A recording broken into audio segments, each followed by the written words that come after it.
4월 4일 월요일 사순절 29번째 날 기도회를 하나님 앞에 올리겠습니다. 오늘 하나님께서 우리에게 주시는 말씀은 신약성경 누가복음 23장 39절로부터 43절까지 말씀입니다. 제가 받들어 읽겠습니다. 달린 행악자 중 하나는 비방하여 이르되 내가 그리스도가 아니냐 너와 우리를 구원하라 하되 하나는 그 사람을 꾸짖어 이르되 네가 동일한 정죄를 받고서도 하나님을 두려워하지 아니하느냐 우리는 우리가 행한 일에 상당한 보응을 받는 것이니 이에 당연하거니와 이 사람이 행한 것은 옳지 않은 것이 없느니라 하고 이르되 예수여 당신의 나라에 임하실 때에 나를 기억하소서 하니 예수께서 이르시되 내가 진실로 네게 이르노니 오늘 네가 나와 함께 낙원에 있으리라 하시니라. 아멘. 기도하겠습니다. 예수님께서 십자가 위에 하셨던 두 번째 말씀을 묵상하며 하나님께로 나아갑니다. 하나님 아버지, 우리를 영원한 평안과 안식으로 부르시는 주의 구원의 은혜를 깨닫고 기뻐하며 감사하게 하여 주옵소서. 예수님의 이름으로 기도드렸사옵나이다. 아멘. 십자가 위에서 하신 첫 말씀으로 예수님을 십자가에 못 박고 조롱하는 이스라엘 백성에 대한 구원과 용서의 기도를 드리셨던 예수님은 오늘 말씀 본문인 두 번째 말씀에서는 한 개인에게 용서와 구원을 선포하십니다. 예수님은 혼자 십자가에 달리신 것이 아니었습니다. 앞서 있는 말씀에 보면 예수님의 오른쪽과 왼쪽에 각각 한 명씩 십자가에 달린 죄인들이 있었고 예수님은 중간에 계셨습니다. 이렇게 세 개의 십자가가 그날의 현장에 있었습니다. 예수님 좌우에 있던 두 명의 행악자들에 대해 마태복음 27장에서는 두 사람 다 예수님을 욕했다고 기록하고 있습니다. 그러나 오늘의 본문인 누가복음 23장에서는 예수님과 그 좌우편에 있던 두 사람 간의 오간 대화에 대해 보다 상세하게 기록하고 있습니다.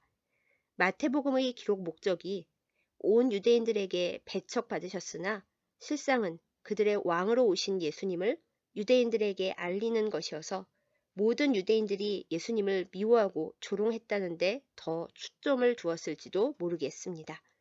누가복음의 기록 목적은 가장 작고 비참한 자까지 구원하시며 간절한 기도를 들으시고 응답해 주시는 예수님을 다른 나라 이방인들에게 널리 알리는 데 있었기 때문에 십자가라는 막장의 막장 상황에 있었어도 회개했을 때 천국을 허락받은 행악자에 대한 사건을 보다 자세하고 뚜렷하게 기록한 것이 아닐까 싶습니다. 말씀드렸듯이 십자가는 로마 제국의 반기를 든 정치범들이나 너무나 흉악한 죄를 저지른 이들을 가장 잔인하게 처형하는 사형 도구였습니다. 그러니 사실 구원과는 가장 거리가 먼 자리가 바로 십자가 위였던 것입니다. 예수님의 좌우편에 달렸던 행악자들이 로마의 반기를 든 열심당 유대인들이었는지 아니면 정말 흉악한 죄를 저지른 행악자였는지 성경에는 기록되어 있지 않지만 어쨌거나 그들은 십자가형을 받았고 그 십자가 위에서 죽어가고 있었습니다. 고통스러운 죽음의 과정 중에 있었던 것입니다. 그러나 도무지 가망이 없는 것 같은 그 순간에도 하나님은 구원할 자를 찾고 계셨습니다. 그리고 그 최후의 선택을 다르게 한 것에 의해서 한 행악자는 비참한 죽음과 영원한 파국에 이르렀고 또 다른 행악자는 이 세상에서의 마지막은 참담했어도 주님과 함께 낙원에 도달하는 최고의 구원 막차에 탑승하는 은혜를 누리게 되었습니다. 이제 그들의 이야기를 들으러 골고다 언덕으로 가보십시다. 언덕에 세 개의 십자가가 서 있습니다. 사람들이 가운데 십자가에 못 박힌 예수님을 조롱하면서 정말 하나님의 아들 그리스도가 맞거든 십자가에서 내려와서 증명해 보라고 소리칩니다. 예수님 옆에 달린 한 행악자 역시 주님을 비웃으며 그리스도가 맞다면 자기들을 구원해 보라고 말합니다. 그러나 다른 한 행악자는 달랐습니다. 그는 예수님을 비웃는 행악자를 꾸짖으면서 예수님이 행하신 일은 옳지 않은 것이 없다고 주님 편에 섭니다. 그리고 예수님께 주님의 나라가 임할 때 자신을 기억해 달라고 부탁합니다. 그리고 자비를 구하는 그에게 예수님은 말씀하셨습니다. 오늘 네가 나와 함께 낙원에 있으리라.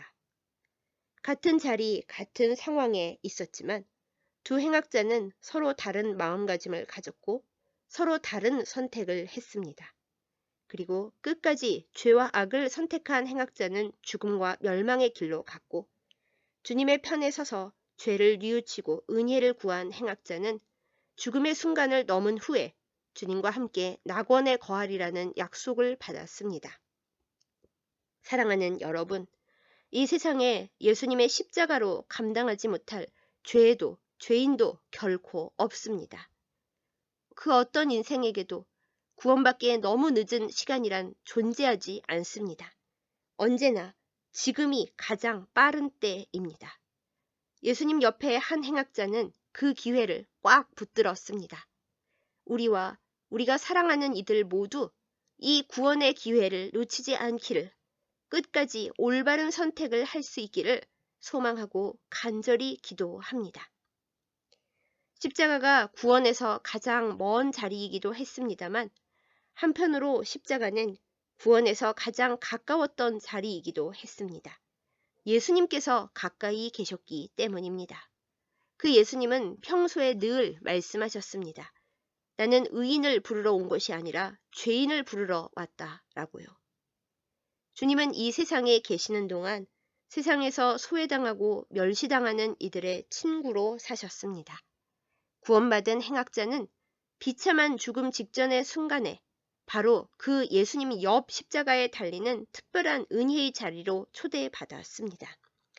역사의 가장 위대하고 놀라운 순간을 예수님과 함께 하면서 자신이 죄인임을 깨달아 고백하고 뉘우쳤습니다. 그리고 겸손하게 주님의 은혜를 간구했습니다. 나를 기억하여 주십시오. 예수님은 죄인 곁에 계십니다. 예수님은 죄를 회개하는 자에게 늘 손을 내밀어 주십니다. 그래서 어쩌면 십자가는 구원에서 가장 가까운 자리일지도 모르겠습니다. 사랑하는 여러분, 구원은 스스로 뭔가를 할 수 있는 사람이 받는 것이 아닙니다. 구원은 주님의 은혜 없이는 아무것도 할 수 없는 바로 그 사람이 받는 것이라는 진리를 꼭 기억하십시다. 예수님께서 십자가에 달려 계시던 오전 9시부터 오후 3시까지 그 6시간 동안에 참 많은 것이 바뀌었습니다. 죽음 이후의 길이 완전히 바뀐 사람들도 있었습니다. 예수여, 당신의 나라에 임하실 때에 나를 기억하소서. 아무 자격이 없어서 무언가를 변화시킬 시간도 남아있지를 않아서 오직 나를 기억해달라는 부탁 한마디밖에 할 수 없었던 무력한 사람에게, 무엇도 기대할 수 없었던 그 사람의 간절한 한마디 말에 예수님은 고통당하고 계신 그 순간에도 임마누엘과 영원한 생명을 약속하셨습니다. 그의 기도는 역사상 가장 빨리 응답된 기도 중 하나일 것입니다. 가장 큰 고통의 순간에도 하나님의 은혜와 기적은 일어납니다. 사랑하는 여러분, 아무것도 할 수 없고 힘이 없다고 생각하십니까? 모든 것이 막막하고 캄캄하십니까? 죽을 것 같으십니까? 십자가 위에서 피 흘리시던 순간에도 나를 기억해달라는 행악자에게 구원의 약속을 해주신 예수님을 만나십시다. 내가 지고 있는 고통의 십자가로 주님 옆에 서십시다. 아무 자격도 공로도 없지만 주님을 믿는 마음으로 나를 기억해달라고 말씀드리십시다. 사형을 집행 중인 행악자에게도 구원과 임마누엘의 약속을 주셨던 예수님께서 분명히 우리를 만나주실 것입니다. 구원과 회복에서 가장 먼 자리인 것 같았던 고통의 순간이 가장 거룩하고 은혜로운 복의 자리로 변화될 줄 믿습니다. 예수여, 나를 기억하소서. 예수여, 고통 중에 있는 우리를 기억하소서. 우리의 고백이 주님께로 올라가기를 간절히 기도하고 소망합니다. 기도하겠습니다. 하나님 아버지, 사순절 29번째 날, 가상 7원의 두 번째 말씀을 들고 주님 앞에 나아갑니다. 주님, 도저히 구원받을 자격도 시간도 없는 것 같은 십자가 위의 행악자가 주님을 믿고 자신을 기억해달라고 은혜를 구했을 때 낙원을 허락하신 주님을 기억합니다. 그 고통의 순간에도 구원을 베푸신 주님께 무한한 감사를 드립니다. 그 행악자처럼 아무 공로 없지만 예수님을 믿는 마음과 참회하는 심령으로 주님께로 나아가오니 이 시간 나를, 우리를 기억하여 주시옵소서. 예수님의 십자가 좌우에 두 행악자가 있었다는 것도 기억합니다. 하나님께서 동일한 조건을 주셨을 때 각자의 마음가짐과 태도가 어떻게 다른 결과를 가져왔는지 말씀을 통해 똑똑히 봅니다. 주님, 올바르고 은혜로운 선택을 하도록 우리의 마음과 뜻과 생각을 붙들어 주시옵소서. 그리하여 영원한 파국의 길이 아니라 영원한 은혜와 생명의 길을 선택하게 하여 주시옵소서. 하나님, 구원에서 가장 먼 것 같았던 고통스러운 십자가와 죽음의 자리가 어떤 이에게는 놀라운 감격과 회복과 구원의 자리가 된 것을 봅니다.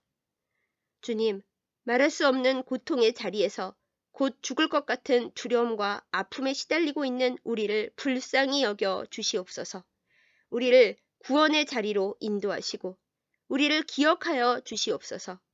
주님의 십자가 앞에서 모든 죄짐이 풀리고 성령의 능력으로 무장하는 저희들 되게 하여 주시옵소서. 하나님 아버지, 문희경서교회를 위해 간구합니다. 십자가 위에서조차 구원과 회복의 은혜를 베푸신 예수님의 깊은 사랑을 증거하고 나타내는 교회 되게 하여 주시옵소서. 세상에서 가장 소외된 이들의 친구가 되시려고 이 땅에 오신 예수님을 따라 행하는 교회 되게 하여 주옵소서. 어디로 가야 좋을지 몰라 방황하는 이들, 죽을 것 같은 고통에 괴로워하는 이들, 주님께로 가까이 오지 못하고 내 인생은 끝이라고 생각하고 절망하고 있는 이들에게 주님의 회복의 은혜를 전달하고 나타내는 치유의 소명을 감당하는 교회가 되게 하여 주옵소서.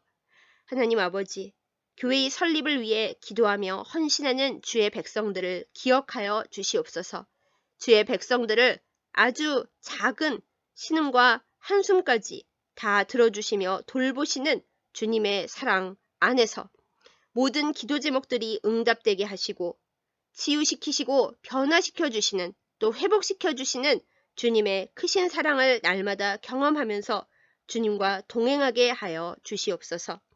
오늘을 주님의 손에 의지합니다. 우리의 삶 속에서 잘못된 선택을 하지 않도록 늘 주님의 손으로 붙들어 주시옵소서. 구원하시는 주님의 날개 그늘 아래 있게 하시고 행여 우리에게 고통과 슬픔이 있을지라도 낙담하지 않고 주님께 모든 것을 의지함으로 승리하게 하여 주시옵소서. 주여, 매 순간마다 연약한 우리를 기억하시고 함께하여 주시옵소서. 이 시간 서로 또 각자 기도할 때에 우리를 기억하시고 기도에 응답하시는 주님의 은혜를 체험하게 하여 주옵소서. 가장 비참하고 초라한 순간에 더 큰 은혜를 베푸시는 예수님의 이름으로 간절히 기도드렸사옵나이다. 아멘.